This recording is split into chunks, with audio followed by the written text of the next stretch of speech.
Bismillahirrahmanirrahim. Assalamualaikum warahmatullahi wabarakatuh. Semoga semuanya dalam keadaan sehat ya. Saya Ahmad Rizky Rifanda. Pada video kali ini saya akan membahas tentang bangun ruang sisi lengkung. Nah, pada bagian pertama yaitu saya akan membahas tentang tabung. Apa itu tabung? Kalau kita lihat banyak ya benda di sekeliling kita yang menyerupai tabung.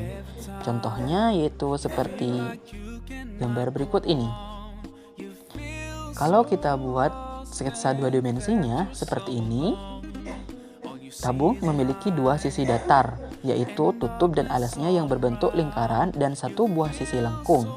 Nah, sebenarnya kalau kita buka tabung ini, ternyata bagian tutup dan alasnya tetap lingkaran. Sedangkan bagian melengkungnya tadi ternyata persegi panjang yang digulung mengelilingi keliling lingkarannya. Sehingga tabung dapat kita definisikan sebagai bangun ruang sisi lengkung yang dibentuk oleh dua buah lingkaran identik yang sejajar dan sebuah persegi panjang yang mengelilingi kedua lingkaran tersebut. Nah, gambar tabung yang sudah kita buka ini disebut jaring-jaring tabung. Next, selanjutnya saya akan membahas tentang luas permukaan tabung. Luas permukaan tabung ekuivalen dengan jumlahan semua luas bangun penyusun dari jaring-jaring tabung, yaitu terdiri atas dua lingkaran dan satu persegi panjang. Jadi luas permukaan tabung yaitu 2πr dikali r plus t. Tapi di sini saya akan jelaskan ya kenapa rumusnya seperti itu. Kita kan sudah tahu kalau tabung itu terdiri dari dua buah lingkaran dan satu buah persegi panjang.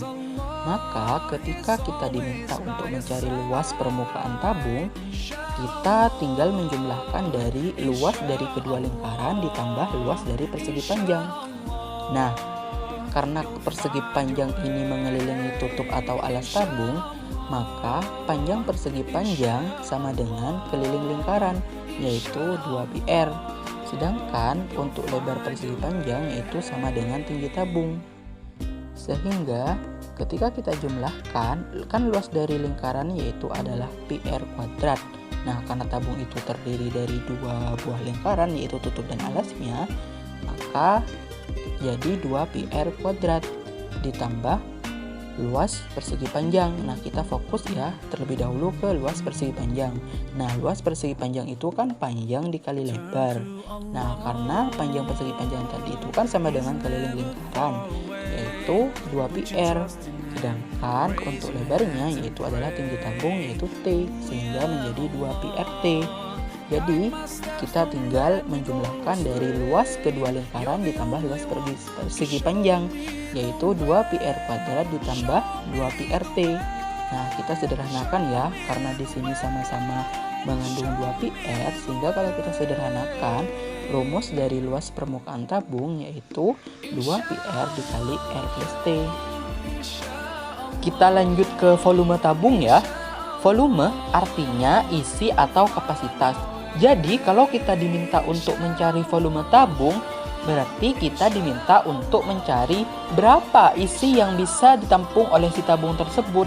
Nah, untuk volume tabung yaitu πr kuadrat T. Nah, saya jelaskan ya mengapa rumusnya demikian. Sebenarnya, untuk semua bangun ruang yang bentuk alasnya sudah jelas, kita tentukan volumenya yaitu dengan cara mengalihkan luas alas dikali tinggi. Nah, untuk alas tabung kan berbentuk lingkaran, jadi luas lingkaran dikali tinggi dari tabung tersebut. Nah, untuk luas lingkaran yaitu kan πr kuadrat, sedangkan untuk tinggi tabung itu kita lambangkan dengan T. Jadi, untuk menghitung volume tabung yaitu πr kuadrat T. Selanjutnya, saya akan bahas tentang miskonsepsi pada tabung. Yang pertama, kita sering menggunakan Pi pada rumus luas permukaan tabung dan juga volume tabung. Nah, sebenarnya Pi itu adalah hasil pembagian keliling lingkaran dibagi dengan diameternya. Maka hasilnya itu 3,142857 dan seterusnya, di mana berbentuk bilangan yang irasional. Jadi 3,14 dan 22/7 itu hanyalah aproksimasi dari nilai yang sebenarnya agar kita mudah dalam menyelesaikan soal. Untuk miskonsepsi yang kedua yaitu Ingat sebelumnya ya tentang bangun ruang sisi datar, di antaranya yaitu prisma. Nah, pada gambar tersebut ada prisma tegak segi 3, prisma tegak segi 4, prisma tegak segi 5, dan prisma tegak segi 6. Nah, sebenarnya tabung dapat dilihat sebagai prisma tegak dengan alas berbentuk lingkaran dan banyak sisi tegak yang tak berhingga.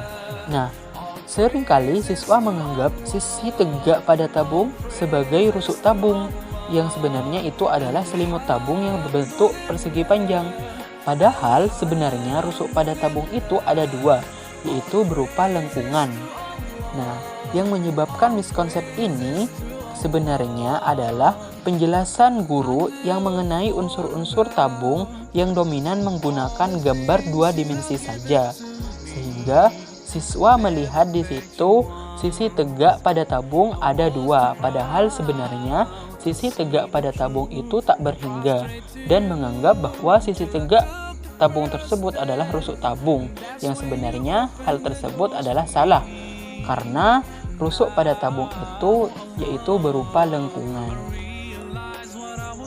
Untuk miskonsepsi yang ketiga, yaitu kita lihat gambarnya terlebih dahulu ya. Nah, dalam gambar tersebut ada gambar tabung dan juga ada gambar tabung yang miring. Nah, siswa menganggap bahwasanya tinggi dari tabung tersebut berbeda, sehingga di sini mempengaruhi ketika siswa disuruh membandingkan antara volume tabung miring dengan volume tabung, menganggapnya berbeda. Nah, padahal sebenarnya sama. Nah, untuk tidak membuat siswa miskonsep terhadap kedua gambar tersebut bahwasanya volumenya sama, kita bisa gunakan konsep dari prinsip kavaleri. Nah, caranya yaitu buatlah tumpukan kertas berbentuk lingkaran dengan tiap lembar kertas berjari-jari R. Lalu kita tumpuk lembaran kertas tersebut setinggi T. Setelah itu kita geser bagian atasnya sehingga yang awalnya berbentuk tabung tegak sekarang menjadi tabung miring. Volume tabung miring diperoleh dengan mengalihkan luas penampang kertas berjari-jari R dengan tinggi tumpukan kertas T. Nah, sehingga volume rumus tabung miring sama dengan volume tabung, yaitu PR kuadrat T.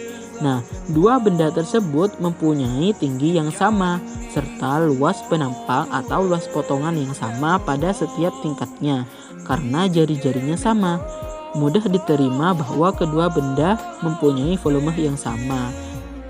Nah, selanjutnya saya akan menjelaskan mengenai kesulitan-kesulitan yang dialami siswa pada bagian bangun ruang sisi lengkung tabung ini.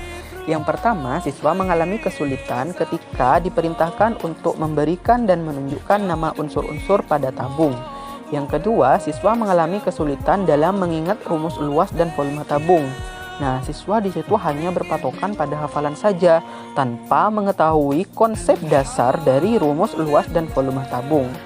Hal ini dikarenakan yang pertama, siswa itu tidak pernah tertarik dengan bangun ruang sisi lengkung. Nah, di situ ketika siswa sudah menemukan soal cerita dan melihat gambarnya, siswa itu merasa rumit karena tidak mengetahui konsep dasar rumus luas dan volume tabung.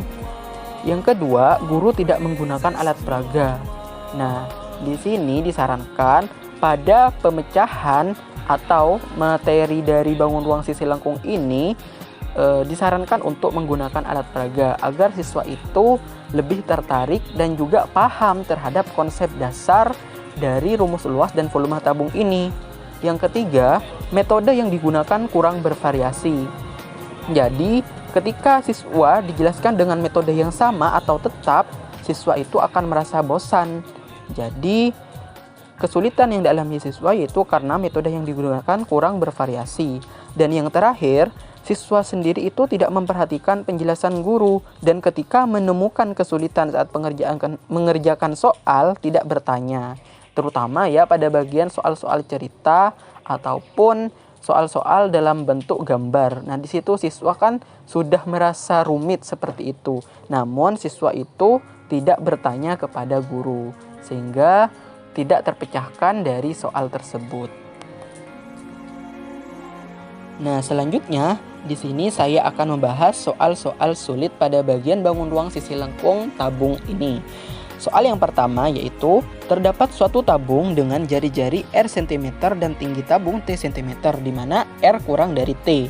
Misalkan tabung tersebut memiliki volume V cm pangkat 3 dan luas permukaan tabung itu L cm pangkat 2, apakah mungkin V sama dengan L? Jika ya, tentukan nilai dari 1 per R ditambah 1 per T. Mari kita kerjakan bersama ya. Untuk menyelesaikan dari soal tersebut, kita tulis dulu yang diketahui, yaitu sebuah tabung berjari-jari R cm dengan tinggi T cm. Kemudian di mana R itu kurang dari T. Volume tabung yaitu sama dengan V cm pangkat 3. Dan untuk luas permukaan tabung sama dengan L cm pangkat 2. Nah, yang ditanyakan di situ adalah apakah mungkin V sama dengan L? Jika ya, tentukan nilai dari 1 per R ditambah 1 per T. Nah, di situ kan terdapat kondisi pada saat V sama dengan L. Jadi kita ingat kembali ya, volume dari tabung yaitu adalah pi R kuadrat T. Dan untuk luas permukaan tabung yaitu 2 pi R dikali R plus T.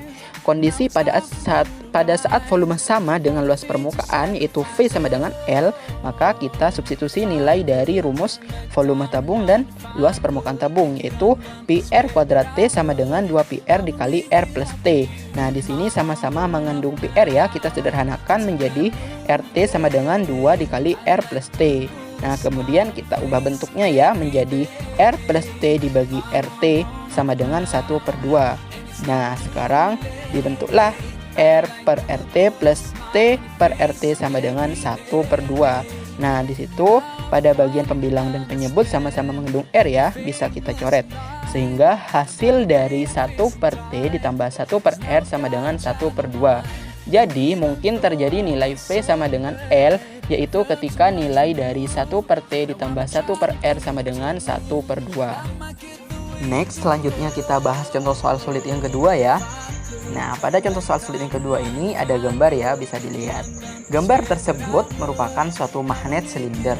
Alas dari magnet tersebut dibentuk dari dua lingkaran yang sepusat. Lingkaran yang lebih kecil memiliki jari-jari R1 sama dengan 4 cm. Sedangkan lingkaran yang lebih besar memiliki jari-jari R2 sama dengan 6 cm. Tinggi dari magnet adalah T sama dengan 10 cm. Tentukan volume dari magnet tersebut. Nah, penyelesaiannya yaitu kita gunakan konsep volume tabung dengan rumus sebagai berikut. Volume tabung yaitu pi dikali R kuadrat dikali T. Nah, di mana pada soal diketahui bahwa lingkaran yang lebih kecil memiliki jari-jari R1 sama dengan 4 cm. Lingkaran yang lebih besar memiliki jari-jari R2 sama dengan 6 cm. Dan tinggi dari magnet adalah T sama dengan 10 cm. Jika kita perhatikan, magnet tersebut bolong di tengah, bisa dilihat di gambar ya. Sehingga untuk menentukan volumenya, yaitu dengan cara mengurangi volume magnet dengan lingkaran berukuran besar dengan magnet dengan lingkaran yang berukuran kecil. Sehingga diperoleh untuk volume magnet sama dengan V2 min V1. V2 artinya volume magnet dengan lingkaran berukuran besar dikurangi V1 artinya volume magnet dengan lingkaran berukuran kecil. Sehingga untuk V2 sama dengan pi dikali R2 kuadrat dikali T dikurangi V1 yaitu pi dikali R1 kuadrat dikali T sama dengan hasil dari V2 yaitu 3,14 dikali 6 kuadrat dikali 10 dikurangi V1 nya yaitu 3,14 dikali 4 kuadrat dikali 10. Nah, hasil dari V2-nya yaitu 1130,4 dikurangi V1-nya yaitu 502,4. Yaitu hasilnya 628 cm pangkat 3. Nah, dengan demikian maka diperoleh volume magnet tersebut adalah 628 cm pangkat 3. Lanjut ke contoh soal sulit yang ketiga ya. Untuk contoh soal sulit ketiga yaitu terdapat suatu tandon yang berbentuk tabung dengan jari-jari 50 cm dan tinggi 2 meter. Tandon tersebut berisi air sebanyak 3/4 dari volume total. Terdapat lubang kecil di dasar tandon tersebut yang menyebabkan air mengalir keluar dengan kecepatan 50 cm pangkat 3 per detik. Air pada tandon tersebut akan habis dalam berapa detik? Anggap nilai Pi-nya yaitu 3,14. Nah, untuk menyelesaikan soal ini kita tulis yang diketahui dulu ya, yaitu jari-jari tabung sama dengan 50 cm. Tinggi tabung yaitu 2 meter. Kita rubah ke dalam bentuk cm ya, sehingga tinggi tabung yaitu 200 cm. Dan untuk isi air yaitu 3/4 dari total volume tabung. Dan debit air yang keluar yaitu 50 cm pangkat 3 per detik. Nah, yang ditanyakan di sini yaitu waktu yang dibutuhkan sampai air dalam tabung habis. Langkah pertama kita cari volume air terlebih dahulu ya. Nah, untuk isi air kan 3/4 dari total volume tabung. Untuk volume tabung yaitu kan PR kuadrat T. Jadi karena isi air itu 3/4 dari total volume tabung, maka volume air yaitu 3/4 dikali PR kuadrat T. Nah, kita tinggal mensubstitusi nilainya ya. Sehingga 3/4 dikali 3,14 dikali 50 dikali 50 dikali 200. Hasilnya yaitu untuk volume airnya 1.177.500 cm pangkat 3. Nah, langkah selanjutnya yaitu kita cari waktunya. Nah, untuk rumus waktu kan volume dibagi debit. Nah, untuk volumenya tadi kan 1.177.500 cm pangkat 3 dibagi debitnya 50 cm pangkat 3 per detik. Sehingga hasilnya untuk waktunya yaitu 23.550 detik. Nah, kita rubah ke menit yaitu 392,5 menit. Dan kita bisa juga merubah ke dalam bentuk 6 jam 32 menit 30 detik untuk waktunya. Pada sebelumnya, kita sudah membahas bangun ruang sisi lengkung bagian yang pertama, yaitu tabung. Nah, pada kali ini saya akan membahas bangun ruang sisi lengkung bagian yang kedua, yaitu kerucut. Apa itu kerucut? Kerucut adalah bangun ruang sisi lengkung yang dapat dibentuk dari tabung dengan mengubah tutup tabung menjadi titik. Nah, titik tersebut disebut dengan titik puncak. Kerucut memiliki dua sisi, yaitu satu sisi datar dan satu sisi lengkung. Nah, sebelumnya kan kita sudah membahas bangun ruang sisi lengkung bagian yang pertama, yaitu tabung. Masih ingatkah dengan bentuk tabung? Yang khas dari tabung yaitu kan alas sama tutupnya sama-sama berbentuk lingkaran. Nah, kalau kerucut tutupnya ini bukan lingkaran tapi dengan titik saja. Nah, bentuknya seperti ini. Banyak benda di sekeliling kita yang menyerupai kerucut. Contohnya benda-benda yang kayak gini. Kerucut memiliki dua sisi, yaitu satu sisi datar, di mana sisi datar ini berbentuk lingkaran, yaitu alasnya ini. Dan satu sisi lengkung, yaitu bagian selimutnya ini. Nah, untuk titik yang paling atas ini disebut dengan titik puncak dari kerucut. Sebenarnya, kalau kerucut ini kita buka, nah bentuknya seperti ini. Nah, alasnya tetap lingkaran. Dan untuk sisi lengkungnya, ternyata sebuah juring yang digulung mengikuti keliling lingkarannya. So, kerucut yang sudah kita buka ini merupakan jaring-jaring kerucut ya. Oke, sebelum membahas ke luas permukaan dan volume kerucut, saya akan membahas hal yang sangat penting terlebih dahulu. Nah, di sini ada 3 hal yang sangat berpengaruh nantinya dalam perhitungan luas permukaan dan juga volume dari kerucut, yaitu jari-jari, kemudian tinggi kerucut, dan yang terakhir itu panjang sisi miring dari kerucut. Nah, kalau jari-jari sudah jelas ya, yaitu jarak dari pusat lingkaran ke tepi lingkaran yang kita lambangkan dengan R. Nah, untuk garis pelukis yaitu jarak dari titik puncak sampai ke salah satu tepi lingkaran yang kita lambangkan dengan S. Sedangkan untuk tinggi kerucut yaitu jarak dari titik puncak kerucut sampai ke titik pusat lingkaran secara tegak lurus. Jadi, kalau kita fokus ke R, T, dan S, terbentuk sketsa segitiga siku-siku. Nah, di sini berlaku teorema Pitagoras ya, sehingga untuk mencari S yaitu adalah akar dari R kuadrat ditambah T kuadrat. Dan untuk mencari R atau jari-jari yaitu adalah akar dari S kuadrat min T kuadrat. Dan untuk mencari T atau tinggi dari kerucut ini yaitu adalah akar dari S kuadrat min R kuadrat. Selanjutnya saya akan bahas tentang luas permukaan kerucut. Luas permukaan kerucut ekuivalen dengan jumlahan semua luas bangun penyusunan dari jaring-jaring kerucut. Nah, kan kita sudah tahu kalau kerucut itu terdiri dari lingkaran dan juga juring. Nah, jadi kita tinggal menjumlahkan dari masing-masing lingkaran dan juga juring tersebut. Nah, sehingga luas permukaan kerucut yaitu jumlahan dari luas lingkaran ditambah luas juring. Nah, untuk lingkaran luasnya kan rumusnya pi r kuadrat, sedangkan untuk luas juring itu adalah pi rs. Sehingga untuk mencari luas permukaan kerucut adalah pi r kuadrat ditambah pi rs. Nah, di situ kan sama-sama mengandung pi r. Sehingga kita bisa tulis untuk rumus dari luas permukaan ini adalah pi r dikali r plus s. Nah, s di sini itu kan berupa garis pelukis, di mana untuk mencari s itu kan akar r kuadrat plus t kuadrat. Sehingga untuk rumus luas permukaan kerucut kita substitusi nilai dari s-nya ini, sehingga rumusnya pi r dikali r plus akar r kuadrat plus t kuadrat. Dengan s yang tadi ya, s-nya akar r kuadrat plus t kuadrat. Saya lanjut ke pembahasan volume kerucut ya. Jadi volume itu kan isi atau kapasitas dari si kerucut itu. Nah, ternyata guys, untuk ukuran tinggi dan alas yang sama, volume tabung itu sama dengan 3 kali lipat dari volume kerucut. Jadi untuk volume kerucut yaitu adalah volume tabung dibagi 3. Sehingga ingat ya, untuk volume tabung itu kan pi r kuadrat T. Sehingga untuk volume kerucut sama dengan 1/3 dikali pi r kuadrat T. Selanjutnya saya akan bahas tentang miskonsepsi pada kerucut. Yang pertama, siswa mengira bahwa rusuk kerucut ada dua, yaitu TA dan TB seperti gambar tersebut. Nah, kenapa siswa mengira seperti itu? Karena pada gambar kerucut biasanya terdiri dari segitiga dan lingkaran.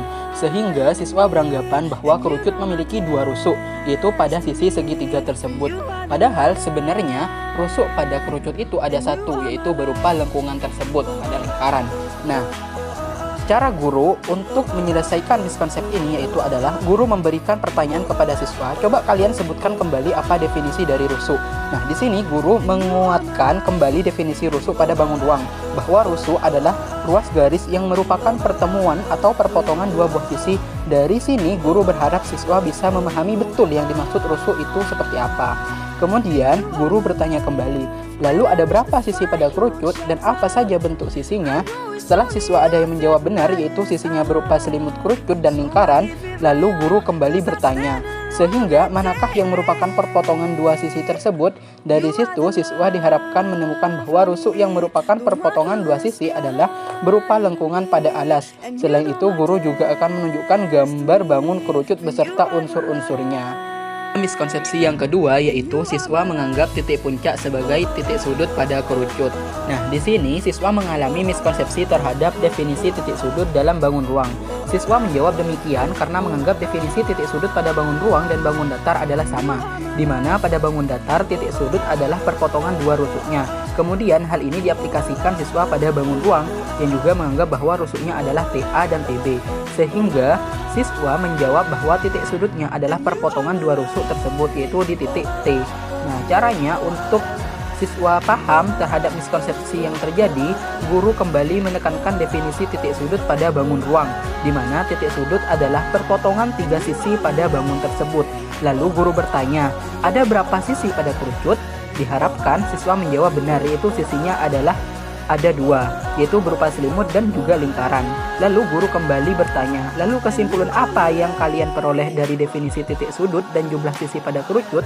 Nah, baru di situ siswa akan menemukan jawaban yang benar, bahwa ternyata kerucut tidak memiliki titik sudut, karena kerucut hanya dibentuk oleh dua sisi saja, sehingga titik sudutnya tidak dapat dibentuk atau tidak ada.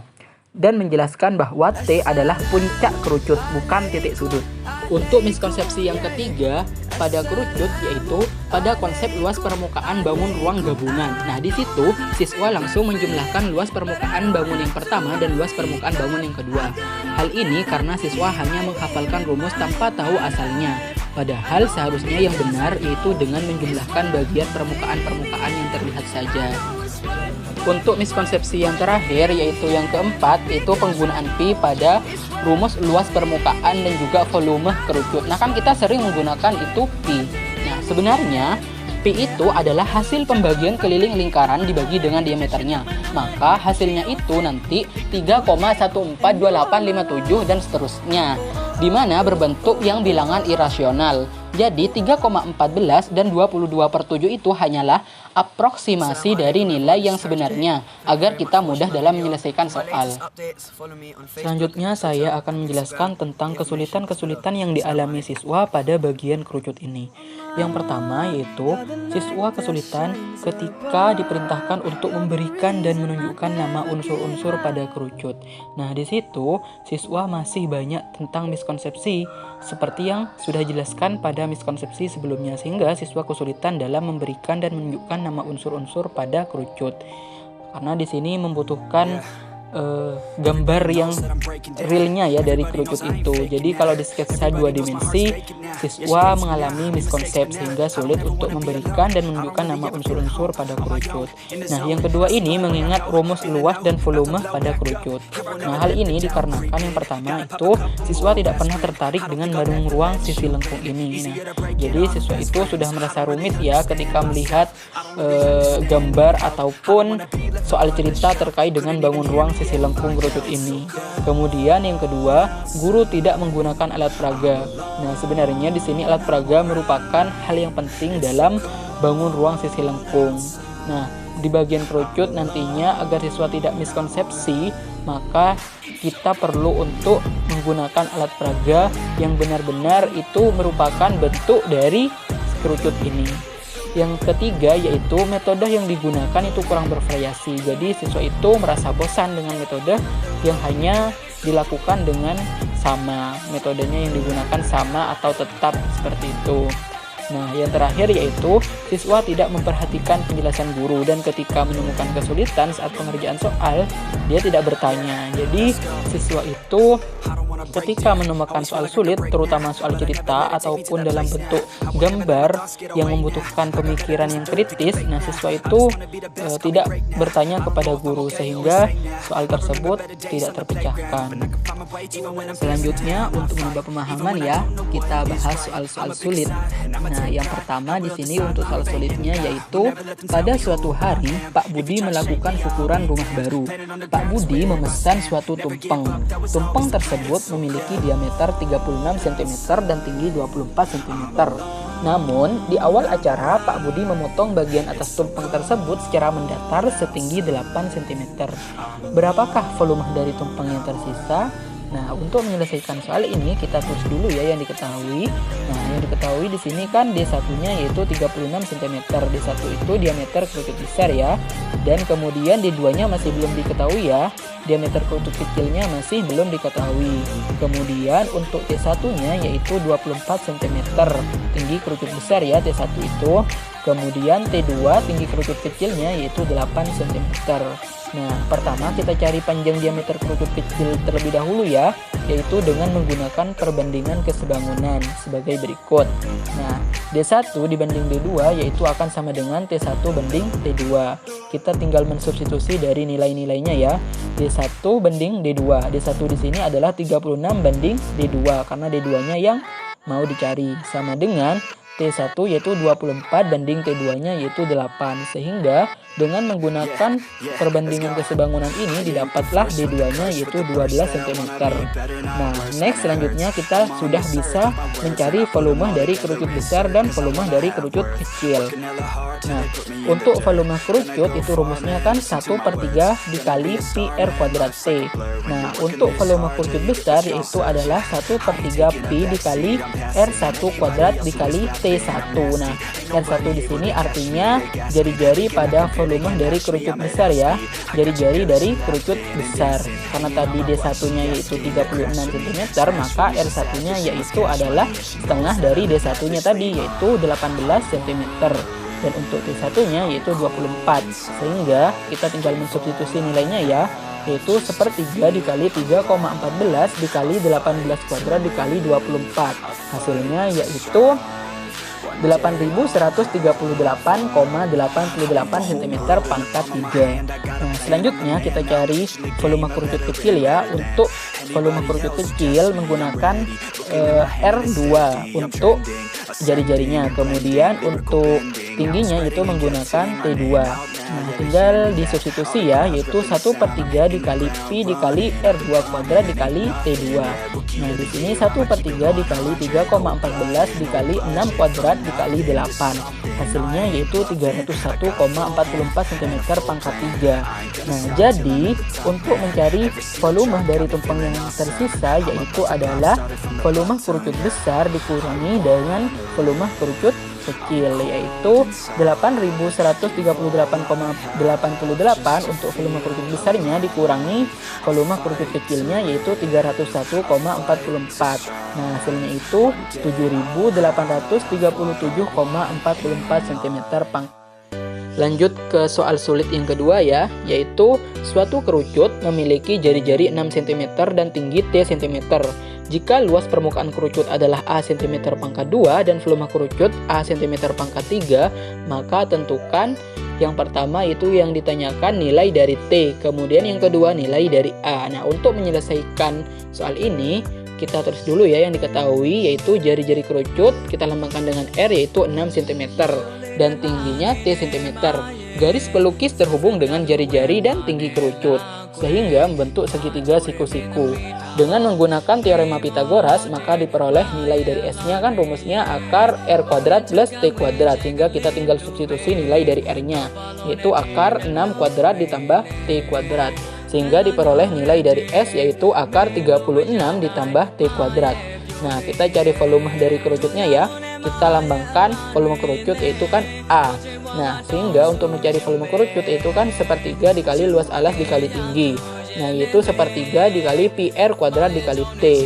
Nah, di situ PR kuadrat adalah luas alasnya ya, karena kerucut itu berbentuk lingkaran dan T itu adalah tinggi dari kerucutnya. Sehingga kita tinggal substitusi nilai dari R-nya, sehingga hasilnya itu 1/3 dikali Pi dikali 6 kuadrat dikali T.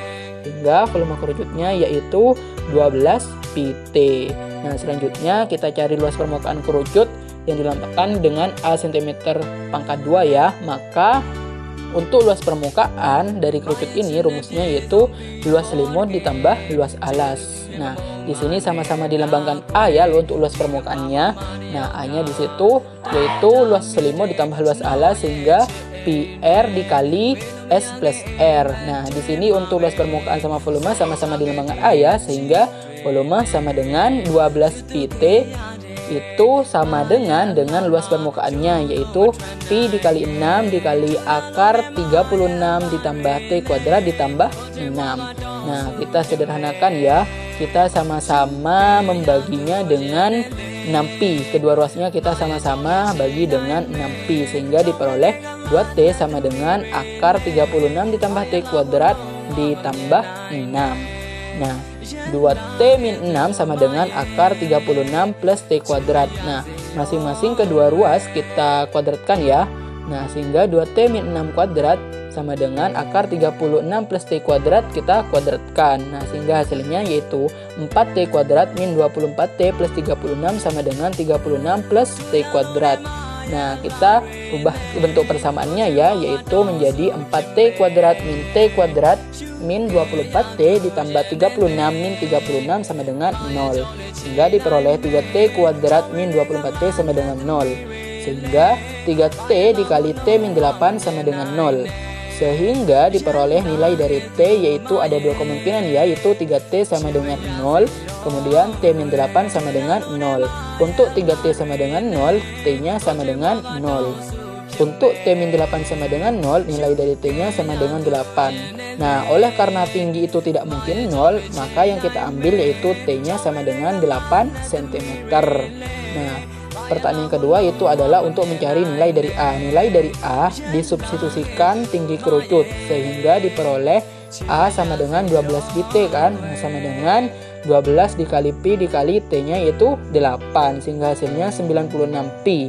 Nah, dengan demikian diperoleh nilai dari A adalah 96 pi cm pangkat 2 untuk luas permukaannya dan untuk volumenya yaitu 96 pi cm pangkat 3. Nah, untuk A-nya kita tulis 96 pi ya nilainya sebenarnya.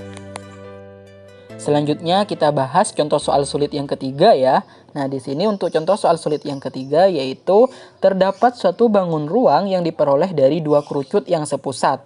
Kerucut yang lebih besar memiliki jari-jari 10 cm dan tinggi 24 cm. Jari-jari kecil adalah setengah jari-jari kerucut besar. Tinggi kerucut kecil adalah setengah dari tinggi kerucut besar. Nah, tentukan luas permukaan dan juga volumenya. Nah, untuk menyelesaikan ini, kita tulis dulu ya yang diketahui, yaitu kerucut yang besar memiliki jari-jari 10 cm, kita lambangkan dengan R1 ya, dan tingginya yaitu 24 cm, kita lambangkan dengan T1. Nah, untuk kerucut kecil yaitu R2 yaitu setengah dikali 10 cm sama dengan 5 cm, kita lambangkan dengan R2 ya, dan untuk T2-nya yaitu setengah dikali 24 cm. Nah, hasilnya 12 cm. Nah, yang ditanyakan di sini adalah luas permukaan dan volumenya. Nah, kita cari ya untuk luas permukaannya terlebih dahulu. Nah, kita memerlukan garis pelukisnya terlebih dahulu. Kita cari garis pelukis dari kerucut besarnya terlebih dahulu. Nah, garis pelukis kerucut besarnya itu kan dilambangkan dengan S1 sama dengan akar dari R1 kuadrat ditambah T1 kuadrat. Nah, tinggal mensubstitusi dari nilainya ya, dari R1 dan T1-nya.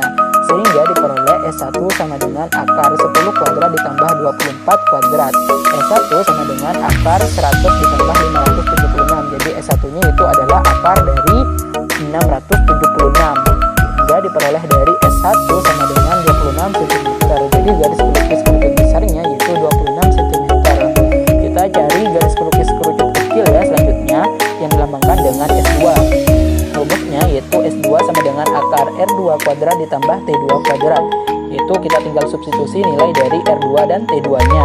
S2 sama dengan akar 5 kuadrat ditambah 12 kuadrat. Sehingga S2-nya yaitu akar 25 ditambah 144.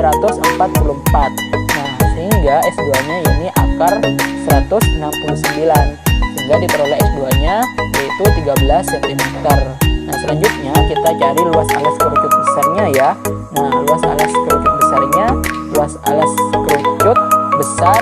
Nah, kerucut besar itu kan rumusnya PR kuadrat. Nah, untuk luas alas kerucut besar yaitu kita lambangkan dengan LA1 ya, sama dengan PR1 kuadrat. Sehingga LA1 sama dengan Pi dikali 10 kuadrat. Sehingga untuk LA1 sama dengan 100 Pi. Selanjutnya kita cari luas alas kerucut kecil ya. Kita lambangkan dengan LA2 yang kita cari, itu untuk luas kerucut kecilnya LA2-nya yaitu sama dengan PR2 kuadrat. Sehingga LA2 sama dengan Pi dikali 5 kuadrat. Sehingga hasilnya LA2-nya 25 Pi. Selanjutnya kita cari luas selimut kerucut besar ya. Kita lambangkan dengan LS1. Nah, LS1 itu kan rumusnya PR1 dikali S1. Jadi kita tinggal mensubstitusinya ya. Jadi LS1 sama dengan Pi dikali 10 dikali 26.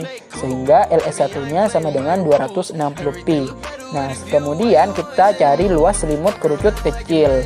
Nah, LS2 kita lambangkan dengan LS2 ya. LS2 sama dengan PR2 dikali S2. Sehingga LS2 kita tinggal substitusi nilai dari R2 dan S2-nya ya. Sehingga LS2 yaitu Pi dikali 5 dikali 13. Sehingga LS2 nilainya 65 Pi.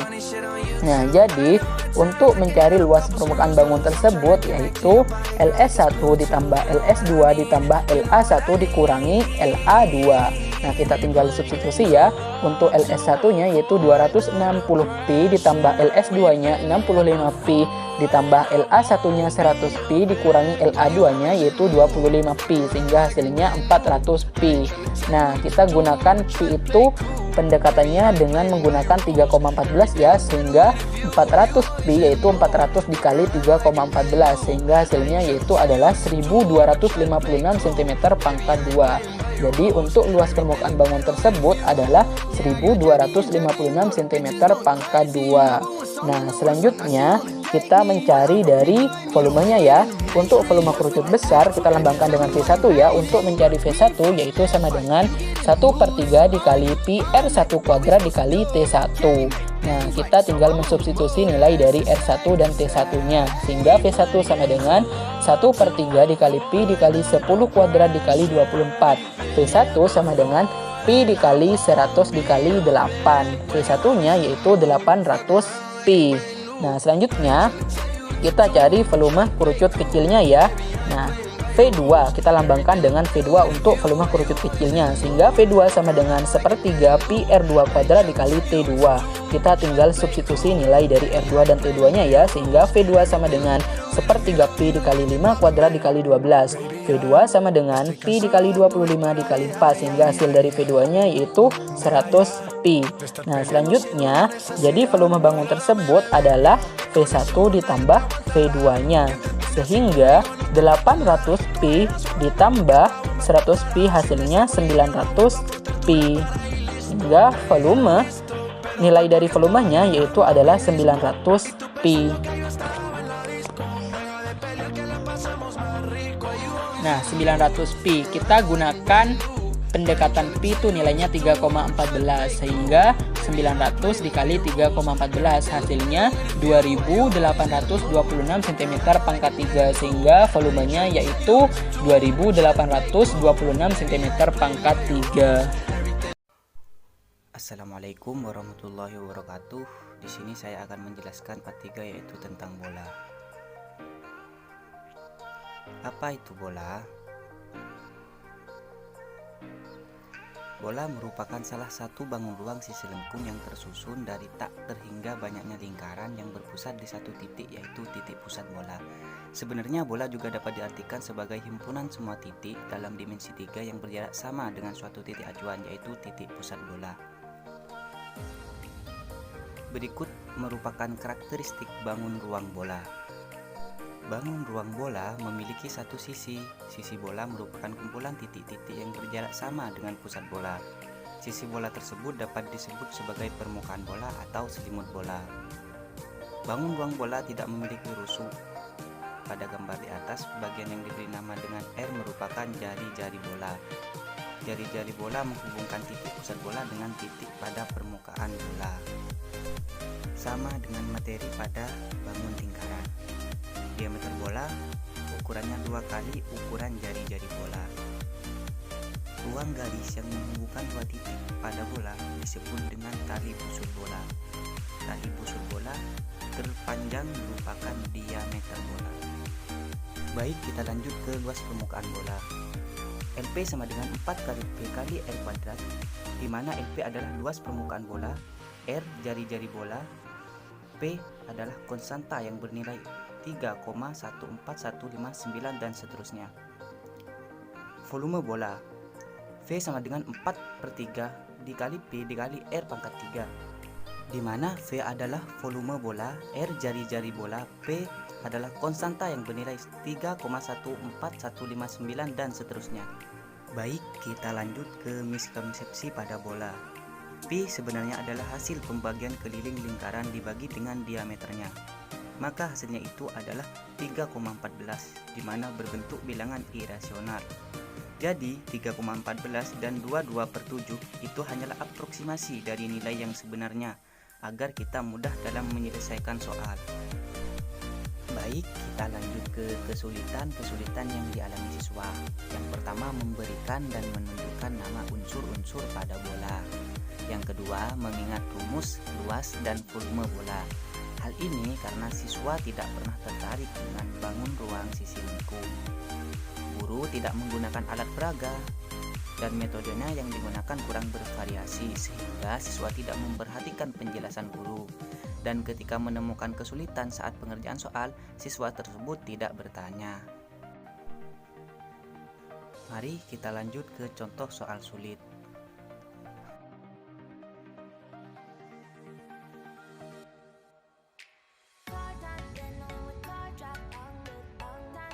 Satu, terdapat suatu bola dengan jari-jari R cm. Jika luas permukaan bola tersebut adalah A cm pangkat 3 dan volume bola tersebut adalah A cm pangkat 3, tentukan nilai R dan nilai A. Bola adalah bangun ruang sisi lengkung yang dibentuk dari tak hingga lingkaran yang memiliki jari-jari yang sama. dan juga berpusat di titik yang sama. Jumlah sisi pada bola hanya ada satu sisi yang merupakan sisi lengkungnya. Bola sebenarnya bisa dibuat dengan merotasi atau memutar 1/2 lingkaran sebesar 360 derajat dengan diameter sebagai pusat rotasi. Bola dalam kehidupan sehari-hari yang berbentuk bola ialah olahraga voli, sepak bola basket, globe, kelereng, dan lain-lain. Kita lanjut ke luas permukaan bola. Luas permukaan bola ialah sama dengan hasil dari 4 kali lipat dari luas lingkaran dengan jari-jari yang sama, atau bisa dituliskan sebagai berikut. Luas lingkaran sama dengan PR kuadrat. Luas bola sama dengan 4 kali PR kuadrat sama dengan 4 PR kuadrat. Lanjut ke volume bola. Volume bola ialah sama dengan dikalikan dengan pangkat 3 dari jari-jari bola tersebut, atau bisa dituliskan sebagai berikut. Diketahui jari-jari sama dengan R cm. Luas permukaan sama dengan A cm kuadrat. Volume sama dengan A cm pangkat 3. Nah, yang ditanyakan ini adalah nilai R atau jari-jari. Diketahui bahwa luas permukaan bola nilainya sama dengan volume bola, maka persamanya adalah L sama dengan V, di mana L-nya itu 4 PR kuadrat dan V-nya itu 4/3 PR pangkat 3. Sesama P itu dihilangkan sehingga hasilnya itu 3 cm. Lanjut ke nilai A, luas permukaan. Luasnya kan 4 PR kuadrat. Jadi di sini kita menggunakan 3,14 karena 3 bukan kelipatan dari 7, yaitu sama dengan 4 kali P dikali 3 pangkat 2, sehingga hasilnya 4 kali 9 kali P cm pangkat 2 sama dengan 36 P cm pangkat 2. Baik, kita lanjut ke contoh soal yang kedua. Bangun di samping dibentuk dari 2,5 bola yang sepusat. Bisa dilihat di gambar ya. Nah, setengah bola yang lebih kecil memiliki jari-jari R1 sama dengan cm, sedangkan yang lebih besar memiliki jari-jari R2 sama dengan 8 cm. Nah, untuk di pembahasan kali ini kan yang ditanyakan itu luas permukaan bangun tersebut. Jadi luas permukaannya adalah setengah kali luas permukaan bola besar ditambah dengan setengah kali luas permukaan bola kecil ditambah luas lingkaran besar dikurangi luas lingkaran kecil. Nah, untuk luas permukaannya yaitu setengah kali 4P dikali 8 dikali 2 ditambah setengah kali 4P dikali 4 dikali 2 ditambah P dikali 8 dikali 2 min P dikali 4 dikali 2.